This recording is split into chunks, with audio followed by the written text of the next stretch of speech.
All right, hey guys. Real quick, I'm going to go through a hot lap of Paul Ricard, try to hit you with the quick tips, tricks, lines, etc. Try to take out some of the initial questions and hopefully give you guys all a basis to go on for tonight. I am running in the McLaren on a custom setup. This is actually from a session that I did practicing for a race a month or so back. So obviously results may vary.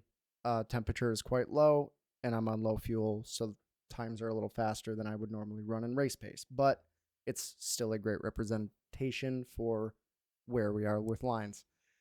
So going right into it, starting into the first lap here.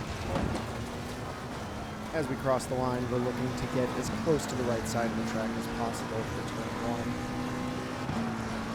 Going in, we're looking right for the end of this right-hand exit curb here, getting full on the brakes, downshift to second gear, and looking to cut over this left-hand curb as much as possible. Do be careful, that is an easy one to acquire a track cut on. But you're looking to set up for as straight as an exit over this curve as possible. Use all of your exit curbs and get back on the throttle. Coming up for the left-hander here, you're looking right for this 100-meter board. You're going to brake a touch after it. And it's going to be a downshift down to second, looking for that inside curb again. I do slide a little wide here.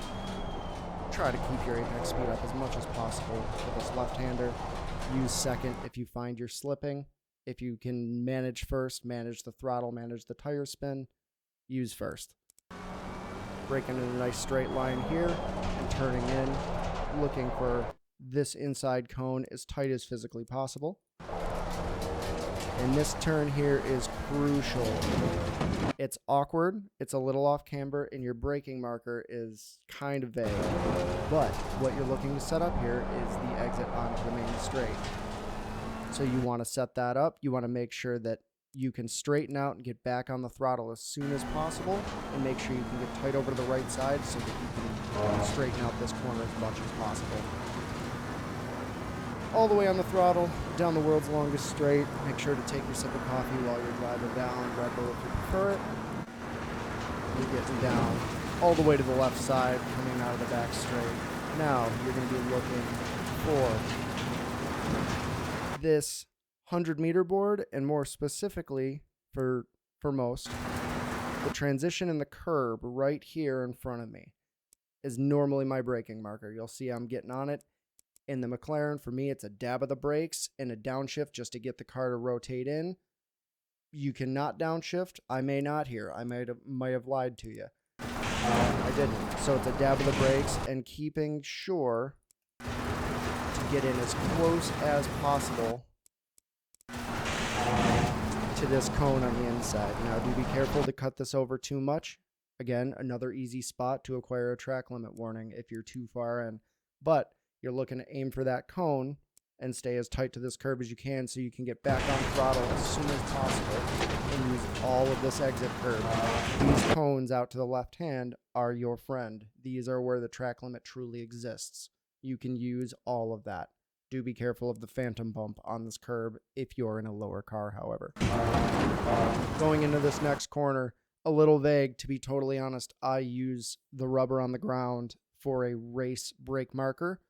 The left hand, the end of the left hand red and white curb here can also be a good guideline, but you're going to look to get on the brakes fairly heavy initially. Now, what you want to do through this entire corner is make sure that you're timing both your throttle inputs and your downshifts to get the car to nose in just right so that you can get back on the throttle as soon as possible over that curb.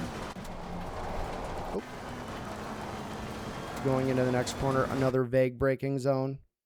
Again, during a race scenario, I do use the rubber on the ground here.